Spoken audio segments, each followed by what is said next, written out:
Y el día de hoy estamos en esta entrevista muy personal con el ministro Cosío. Qué gusto verlo, ministro. Al contrario, muchas gracias. A ver, platíqueme un poco. Usted creció en una provincia, feliz de la vida, con toda su familia. ¿Cómo fue un poco esa niñez del ministro? Yo tengo una historia un poco peculiar. Estuve en la Ciudad de México hasta los 18 años. Salíamos mucho a provincia. ¿Y a Colima hasta cuándo se va? Hasta Después los de los 18. Claro, yo entro a la Universidad Nacional, estuve una semana de clases, mi papá tenía un problema muy severo por un efisema, se fueron a vivir a Colima, yo me voy a vivir a Colima, entonces yo decía eso como aquella película Las cenizas de Ángela, que decía somos los únicos irlandeses que vimos alejarse la Estatua de la Libertad y no acercarse.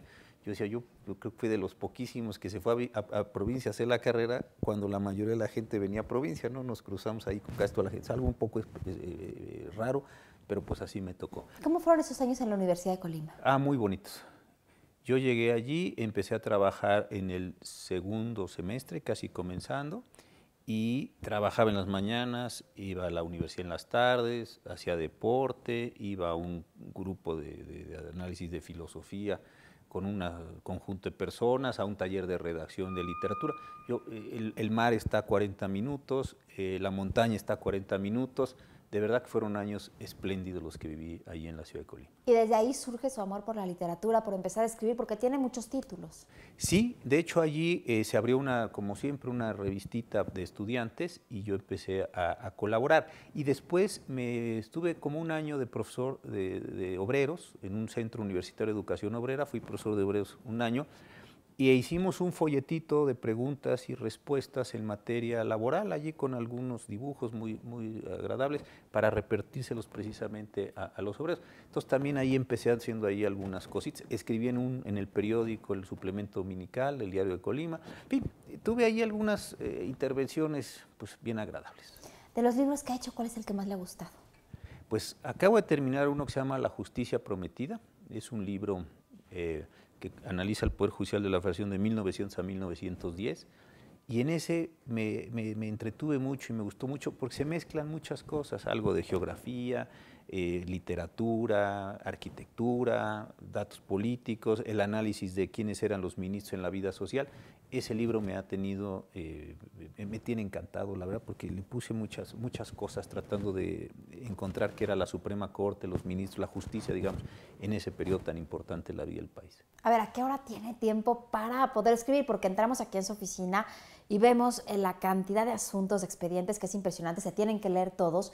Y me decía que esos los lee de atrás para adelante. A ver, explíquenos un poco esto. Sí, yo llegué aquí en la Corte en el año de 89 y lo primero que a uno le enseñan aquí es que no se lee el expediente así como decía México, Distrito Federal, no empieza uno así, porque no se acaba.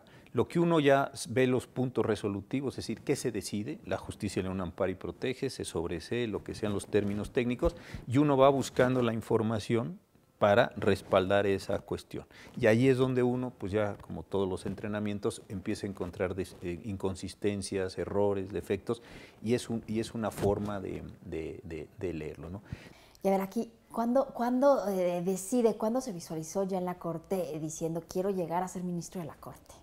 Pues yo creo que todos los que estamos en la vida tenemos, digamos así, a nuestros héroes profesionales. Y a mí, curiosamente, mis héroes profesionales han sido la mayor parte jueces. Digamos, desde un juez inglés Cook, o el juez Marshall, o Cardoso, por hablar de los extranjeros, aquí Vallarta, en fin, de otras nacionales. Entonces yo creo que eso fue muy significativo, la manera en que yo me quería acercar al derecho. Y luego ya trabajando, tiene, bueno, grandes maestros como el licenciado Fixamudio. Sí, él fue mi maestro. Yo llegué de la Universidad de Colima con una beca muy generosa que me dio el gobierno de la Universidad de Colima gracias al apoyo de la entonces gobernadora Griselda Álvarez, una señora muy querida, muy admirada. Me vine a hacer el doctorado y Jesús Orozco, que ahora es miembro de la Comisión Interamericana de Derechos Humanos, fue mi profesor, me invita a trabajar a jurídicas y a las pocas semanas me dice, oye, vas a ser asistente del doctor Fixamudio. Bueno, pues para mí aquello era maravilloso. El maestro Fix pues, es el autor más relevante, digamos, mexicano en el extranjero, un hombre muy generoso, muy cálido, en fin, lleno de cualidades, y me hace su asistente. y él fue el que después de un tiempo me dijo que me fue a hacer el doctorado a España. Entonces, haber sido discípulo de él fue muy, muy importante. Bueno, ya trabajando, ha habido muchísimos casos, pero ha habido uno particularmente revelante para muchas personas, que fue el caso de Florence Cassés. Una decisión controvertidísima en la Suprema Corte, donde usted no estaba, por supuesto, de acuerdo en liberar a esta mujer, quería que se repusiera el proceso. ¿Qué pasó ahí? Bueno, el caso sí efectivamente fue muy complicado, no solo por la parte jurídica, digamos, sino por todos los antecedentes de lo que conocemos, la forma en la que se detuvo a la señora Cassés, luego la llevaron, en fin, lo que estaba en el expediente. Yo veo los asuntos por el expediente. Y claro, llega el asunto a nuestra decisión, se presenta un primer proyecto, se rechaza, viene este segundo proyecto, y yo desde luego encuentro que hay violaciones en el procedimiento. No tuvo la asistencia consular que se nos garantiza a todos cuando estamos en un territorio extranjero, y a mí lo que me parecía es que, de acuerdo con mi punto de vista, lo que tenemos que hacer, y lo dices muy bien, es reponer el procedimiento, es decir, regrese el asunto, elimínense las pruebas que están contaminadas, vamos a decirlo así, y vuélvase a dictar una sentencia y analícese si con esas pruebas que se mantuvieron, la señora Cassés es culpable o es inocente de los delitos que se le habían ahí imputado. Y bueno, platícame un poco más de tu vida personal. Te casaste muy joven, sí, tienes 2 hijos, te vuelves a casar, tienes otros 2 hijos, y ahora con tu nueva esposa, sí, 3 hijos más, 7. ¿Cómo le hacen para ponerse de acuerdo una pareja con 7 niños para ir a un restaurante? Bueno, es primero complicado ponernos de acuerdo, y segundo la cuenta, ¿no? Porque ya con tanto sí es complicado. No, la verdad sí hemos encontrado una relación muy linda. Yo creo que entre todos ellos se llevan bien, están unos en sus procesos de adolescencia bastante normales, otros saliendo, otros entrando, pero en general son chicos y chicas espléndidos los que están allí, y han sido muy solidarios también con nosotros, porque pues entienden que estamos reconstituyendo una familia. No es un asunto desde luego fácil, hay diferencias de edades, de intereses, de posiciones, y eso pues va siendo interesante. Yo tengo 2 niñas chicas que ahora están muy entusiasmadas con el patinaje, otros que están en la universidad, otros que están decidiendo carrera, en fin, entonces... ¿Los de la universidad ya son abogados? Son abogados, ya están terminando, uno está haciendo la tesis, la otra chica está faltándole como un año para terminar, entonces vamos integrando. Los hijos y su esposa es abogada, entonces al sí, mismo tiempo también trabaja. Mi esposa también trabaja, ella tiene una vida profesional muy intensa, entró muy joven aquí al Poder Judicial, yo ni la conocía, entró al Poder Judicial, tiene una vida muy intensa, y también entonces ella tiene sus propios intereses, sus propias aficiones, en fin, cada uno en esa parte pues nos complementamos, tenemos unas conversiones muy interesantes. A ver, su libro que le ha marcado, uno solo. Bueno, en términos así estrictamente profesionales, este libro que leí cuando llegué aquí a la Suprema Corte, la Teoría General del Estado de Kelsen, un libro muy difícil, muy complejo, lleno de enormes barroquismos y de un lenguaje muy complejo, en fin, pero un libro absolutamente determinante para la forma en la que yo hoy creo que entiendo el derecho. ¿Su música favorita? Uy, pues ahí sí es muy variada, porque la verdad sí soy bastante estándar. Voy con frecuencia a los conciertos de la UFUNAM, pero al mismo tiempo pues me gusta mucho pues Police, o me gusta mucho, no sé, Sting, podría decir muchas cosas en este sentido. Sí tengo, la verdad, una variedad de cosas, Coldplay, en fin, muy grande de música que me gusta y me interesa. ¿Su película favorita?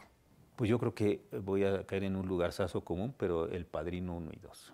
La veo y la veo y la veo, ¿no? Y me acuerdo esa frase de Tom Hanks que decía en alguna, que todo lo que uno tiene que saber sobre la vida está en El Padrino, y me pasé muy divertido. Y la vuelvo a ver y le encuentro cosas, y sí me gusta mucho la película. ¿El día más feliz de su vida? Pues así como un día completamente feliz, no lo puedo identificar. Tengo muchos días felices. Estoy además en un momento en mi vida muy, muy contento. ¿El más triste? El más triste, pues también me costaría mucho trabajo así identificar un día preciso de tristeza. yo creo que he tenido pues en varios momentos en mi vida momentos de tristeza, de mucha complicación, pero así un día específico me costaría mucho. A lo mejor épocas, podría tener épocas más o menos tristes, pero un día en particular no lo podría así que me viniera a la cabeza. Hace unos años buscó la presidencia de la Corte.